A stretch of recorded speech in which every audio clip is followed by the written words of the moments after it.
Olá, eu sou Núbia Cassani, sou profissional de educação física na saúde e hoje nós vamos conversar, eu e Bruno Magalhães, psicólogo e psicanalista, sobre as nossas relações com o nosso processo de envelhecimento.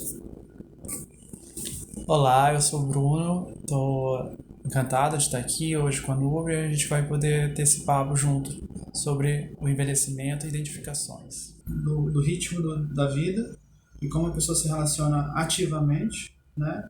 Cuidando do próprio corpo, percebendo o próprio corpo, né? E ao mesmo tempo também conseguindo inserir, né? Como o próprio o Drauzio Varela fala isso, né? Se você não tiver 30 minutos para você, você está vivendo mal, Vivendo errado.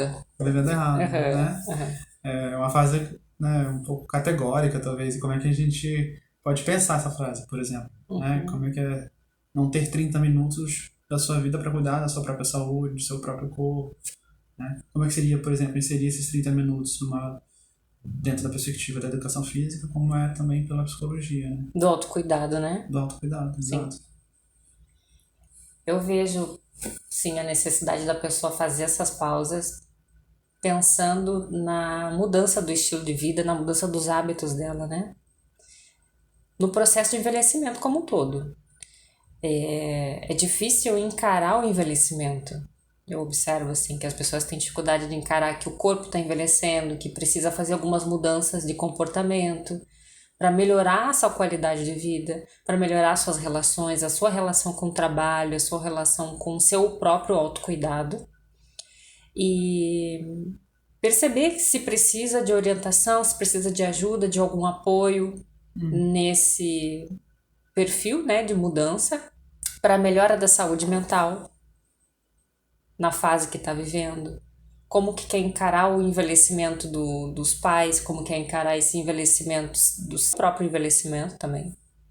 E como é que você observa, por exemplo, isso que você apontou como próprio, por exemplo? Talvez isso seja interessante, né? Pensando, por exemplo, na vida da mulher. A vida da mulher, no processo de envelhecimento a partir dos 30 anos, eu vejo já. Mulheres que já estão na fase, que já são mães, com 30 e poucos anos, têm vida profissional, têm um relacionamento e já se veem numa necessidade de voltar a se cuidar mais.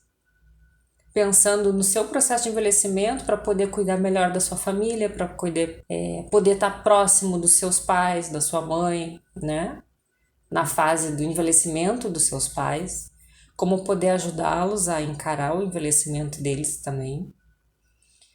Assim como a gente passa por mudanças, nossos pais também passam, né?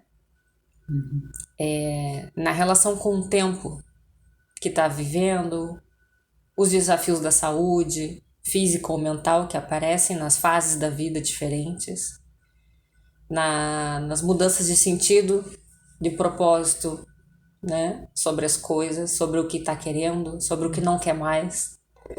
A relação com o luto, né? Como de mudanças da carreira, mudanças de alguma cirurgia, né? De algum tratamento que não deu certo.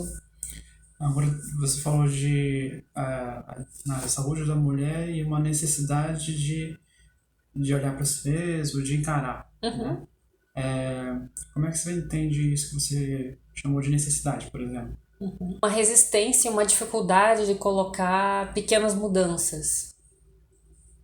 Então, observa mudanças nas fases da vida, no corpo, na saúde mental também, ao longo dos anos de vida que a mulher passa, mesmo com ou sem a instituição familiar presente na vida dela, ela tem, assim como o homem também tem, né? O homem adulto, independente se ele tem ou não algum relacionamento, se ele está construindo uma carreira profissional, as fases de menopausa e andropausa chegam, as mudanças do corpo, as mudanças na saúde e o comportamento vai mudando ao longo dos anos, né? Esse cuidado de forma preventiva com a saúde física e mental, eu vejo aí uma necessidade e um ponto a ser melhorado pelas pessoas. Por quê? muito do comportamento do SOS, de alguma intervenção, de algum apoio especializado, vem depois que já está instalado alguma disfunção ou patologia já considerável, né? Em qualquer fase. É numa lesão de um esporte, é numa necessidade de um procedimento cirúrgico, é relacionado a uma necessidade de uma intervenção psicoterapêutica ou psiquiátrica ou médica, Sim. né? Uma mudança na sua alimentação por uma questão de saúde física ou mental também, Sim. né? Que a gente vê que a alimentação também influencia muito na saúde mental e saúde intestinal, o exercício também influencia. Na melhora ou na piora, dependendo de se a pessoa tem aquilo presente na vida dela ou não, né? Como um cuidado satisfatório, que eu vejo. Sim. E você falando dessa questão da necessidade, uma necessidade que se expressa diretamente no corpo, né? Uma das questões que a gente olha na clínica pela psicanálise, né? É você conseguir distinguir necessidade, demanda e desejo, né? Quanto mais você se aliena do seu desejo, mais aproximado, mais por efeito sintomático você incorre, né, nessa necessidade, né? Então, é como cuidar, né, de si e aproximar-se da condição desejante do inconsciente, né? Você está ali elaborando suas questões subjetivas, estabelecendo, né, questões que são próprias, como a gente acabou de mencionar anteriormente. Porque aí você tem a possibilidade de construir escolhas, né, e tomadas de decisões. Em que momento a pessoa vai fazer a escolha, né? Exato. Uma coisa é ela ter a recomendação, outra coisa é ela ter a necessidade, o desejo de fazer a mudança, de iniciar um processo de mudança relacionado à sua própria saúde física ou mental, né? Nessa fase de envelhecimento. E essa demanda também, né? Que é o outro elemento que eu trouxe aqui, que é importante. Reconhecer que existe uma demanda também. Exatamente. Para poder, sim, implicar, né? Na própria queixa, na própria causa, desejante, né? E com isso, tornar isso um processo edificante para si, né? E não necessariamente um momento de necessidade extremada, né? Ou contingencial, que seja, como você está trazendo, né? E como seria, talvez, essa perspectiva preventiva, né? Da saúde? A gente podia pensar. Como é que você vê? Olha, eu percebo barreiras em que as pessoas têm em dar os primeiros passos, né? Barreiras em fazer movimentos, mesmo com apoios especializados, realmente entrar de cabeça nas intervenções ou nas mudanças da rotina. E como que tu encara, tu observa as resistências relacionadas ao envelhecimento? O que as pessoas vivem e observam que tu observa que são barreiras para elas, são algumas resistências que elas têm relacionadas ao seu próprio envelhecimento. Mesmo um adulto jovem, quando começa a trazer esses temas relacionados à saúde preventiva. Você falou bastante duas palavras que talvez sejam muito a ver com isso, né? Encara e enfrenta. O que é fazer face, o que é fazer, né? Olhar para essa cara, para essa frente, e aí talvez... Vergonha do envelhecimento também, né? E de onde que vem, né? Porque isso aí... Padrão estético. Talvez. Não é? Né? Cada caso é um caso, mas a gente tem, né, aí planos de fundo, né, da cultura também, que contribuem, né, para essas influências. Eu acho que é importante, né, ouvir atento a essa dificuldade de não ver, né, ou esse exercício de não ver, né, a manutenção de não ver aí, e talvez isso que você está falando, que é uma dificuldade do sujeito se implicar com a própria questão, né, tem aí uma mudança em curso, ou a necessidade de uma mudança em curso, E o que que é o sujeito aí? Ou encara por necessidade, ou mantém, né, essa posição de não encarar, né, não enfrentar isso. Essa posição, talvez pela perspectiva psicológica, é importante, né? Porque qual é a resistência aí, né? O que está operando? Qual é a função dessa posição ser reificada, mantida, né? Porque tem uma extração aí de uma satisfação secundária, né? De um... Deixar para depois, né? Procrastinação relacionada ao seu cuidado de forma preventiva, para encarar o envelhecimento de uma forma mais natural, eu vejo. Que geralmente é comum isso chegar no consultório, chegar nas conversas, né, dos adultos jovens. Achar que, isso mais pra frente eu cuido. Isso é pro eu do futuro, né? Ainda é muito cedo para falar sobre isso, para investigar isso. É só depois dos 60 anos que eu vou olhar para tal coisa. Né? Só depois que eu me aposentar que eu vou fazer tal coisa. Que eu vou começar a viver. Né? Que eu vou fazer o que eu quero. Que eu vou viajar para não E sei se vai onde. começar a viver, o que que tá fazendo agora, né? Exato. E como é que vai se preparar para chegar lá? Para chegar aos 60, aos 70, aos 80 anos. Porque a nossa média de expectativa de vida no Brasil é de 80 e poucos anos, né? Então, as mulheres até têm um pouco mais de expectativa de vida do que os homens.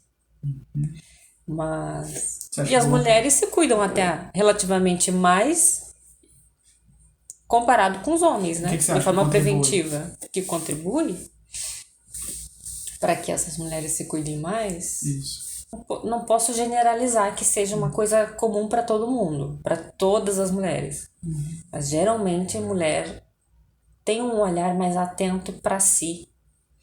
Um olhar para si. Eu observo que às vezes as mulheres encaram muito mais tarefas, até mais do que poderiam assumir, dar conta, e querendo fazer pelo outro, né? Pode ser que essa relação também tenha Querendo fazer pelo outro. querendo fazer pelo outro, né? Tipo, o outro não tá fazendo o que precisa ser feito, mas ela tá ajudando o outro a fazer. A se cuidar, a comer melhor, a fazer atividade física, a buscar a psicoterapia, a buscar o médico numa intervenção que tá vendo que tá tendo uma necessidade e a pessoa não tá levando aquilo com uma importância, né? Como uma importância. Pode Você? ser que o movimento seja do feminino, mas também pode ser do masculino. Tem exemplos também o contrário. Né? O outro é que não vê importância nisso, né? Exato. O que será que esse olhar para si contribui para olhar uma importância, né? Talvez seja importante refletir sobre isso, né? O que você olhando para si consegue ver importância, inclusive para, né, na contribuição do cuidado com o outro, Sim, né? sim. E como é que isso oferece longevidade, né? Tem por efeito, de repente, se isso for uma hipótese razoável. As relações, né? A gente vê que relações mais equilibradas entre as pessoas, independente se é relação de trabalho, relação familiar, relação de amizade, relação amorosa, a pessoa tende a ter melhor saúde e mais longevidade com esse tipo de perfil de comportamento, né? Não que não seja tudo flores, né? Que não é. É altos e baixos. A saúde também tem altos e baixos, a vida também tem altos e baixos, o processo de envelhecimento também tem. Surpresas acontecem, não temos controle sobre o próprio corpo, sobre a própria saúde. Mas como que a gente pode lidar com essa questão de forma mais proativa? Sim. Para encarar os 85 anos com mais leveza, nesse sentido que eu quis trazer essa conversa. Sim. É. Importante, né? Parece que um olhar para si oferece, né, um encontro com alguma coisa importante. E pensando essa questão de poder olhar para si e encontrar importâncias, né, e talvez aí, né, se aproximar de um horizonte desejante, né, ou relançá-lo, né, para si, essa possibilidade. Como talvez tá nesse mundo em que a velocidade e o ritmo das coisas está muito acelerado e a influência do estresse nisso tudo, né? Como é que a gente pode pensar, por exemplo? Como é que será que é isso na atividade física, né? Quais impactos que a gente consegue perceber isso na clínica, na atuação? Consigo observar a relação do estresse, o impacto na vida, na saúde das pessoas, adultos e idosos, relacionado com como que eles encaram as notícias, as coisas que chegam. Relação com o trabalho, relação com a família, influencia muito no nível de estresse que a pessoa está vivendo naquela fase da vida, naquele período até de mudança do seu processo de saúde, sair de um processo de adoecimento físico ou mental, um tratamento psicoterapêutico, um tratamento médico.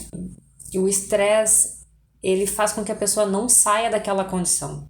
Quando o estresse é crônico, quando o estresse é muito intenso, e quando o meio adoecedor, o meio estressante é o meio diário em que a pessoa está. E talvez quando o corpo reclama, né, esse descansar. Não respeitar o pedido de pausa que o corpo demanda. Assim como a gente usa um instrumento, a gente precisa ajudar a recuperar esse instrumento que foi utilizado, que é o corpo, né? Eu vejo o corpo como um meio da gente utilizar. Talvez um meio sensível, né? Muito!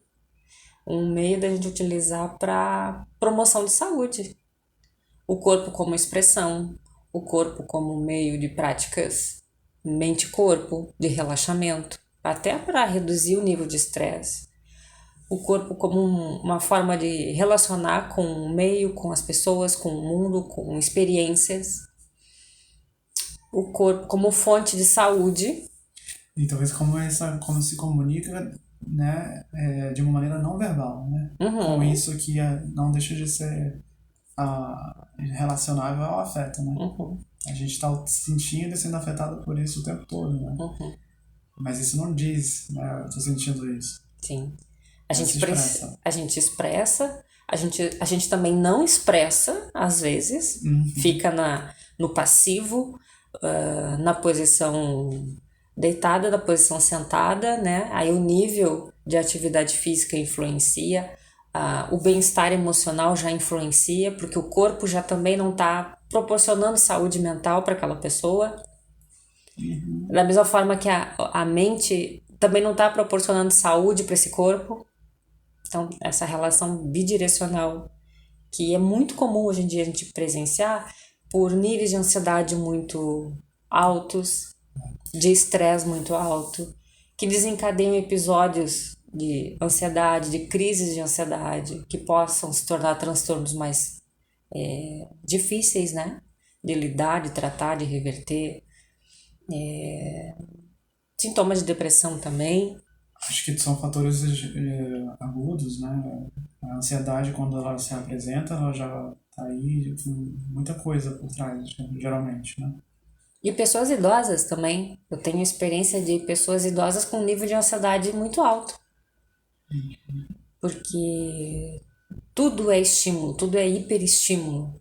A tecnologia em excesso, demandas em excesso, conteúdos que geram muito mais ansiedade em pessoas idosas.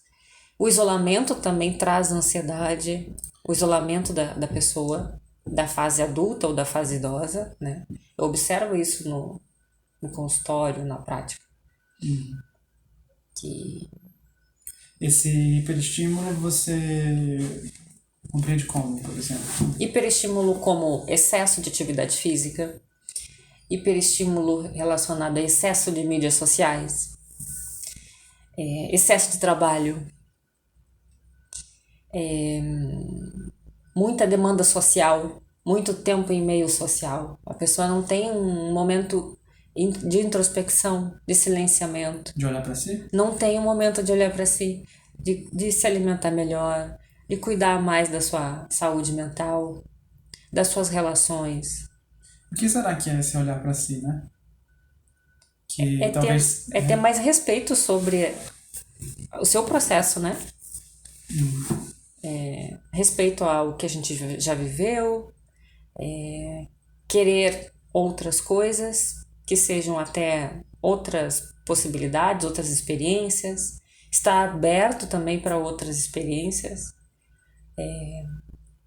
ter novos desafios. Será que é isso que favorece a Pode, longevidade das mulheres? pode. Mulher é muito cheia de vida, muito dinâmica, gera vida também, né? Uma gestação, um exemplo, ou não. Respeito por si, né?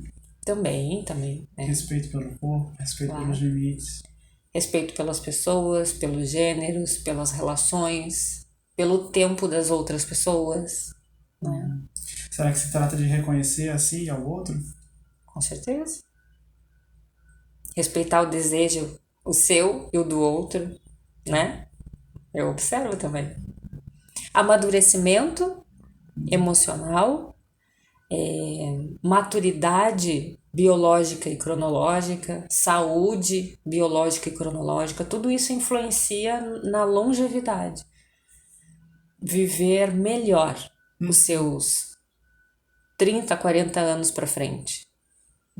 Começa com 30 anos.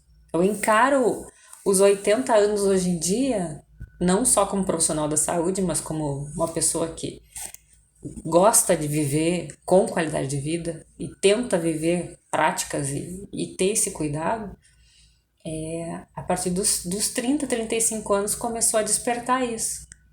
Como que eu vou chegar nos 80? Como que eu vou chegar nos 90? Eu quero passar dos 90? O que eu preciso para passar dos 90? Né? Como viver, né? Enquanto daqui até lá, né? O que dá certo? O que não deu certo? Eu quero repetir? E por que eu tô repetindo? Também, né? Onde você está também, né? Exato. Nessa repetição. Exato. Será que essa reposição repetida tem uma fala, né? E aí tem a resistência, né? A pessoa não quer viver o novo, tem medo, tem receio de fazer outros movimentos, porque se a gente está sempre no mesmo círculo, a gente tem sempre os mesmos resultados. A gente tem sempre os mesmos retornos. Né? Não tem outros starts. Aí acaba virando destino, né? Sim. Seja ele bom ou não. Sim. Se é que se trata de ser bom ou não. Mas talvez, né, dessa repetição que tende ao sempre, né? Tem relação com desejo. O que tu deseja para tua vida, para o teu envelhecimento? Então a gente vai ficar com isso por agora, né? Espero que a gente possa se ver mais pra frente. E fica a proposição, né, de pensar o que é esse olhar para si, e essa importância que a gente pode vir a encontrar, que talvez tenha relação com isso que a gente aqui concluiu ou considerou junto, de uma importância através refletida no respeito, né? Seja consigo, seja com o outro, e os efeitos disso na nossa vida e na longevidade que a gente pode gozar disso. Obrigada, Bruno. Então aqui fica o nosso convite para vocês acompanharem esses conteúdos. A gente vai produzir mais, vai ter outros encontros sobre o nosso envelhecimento e longevidade. Até a próxima. Até!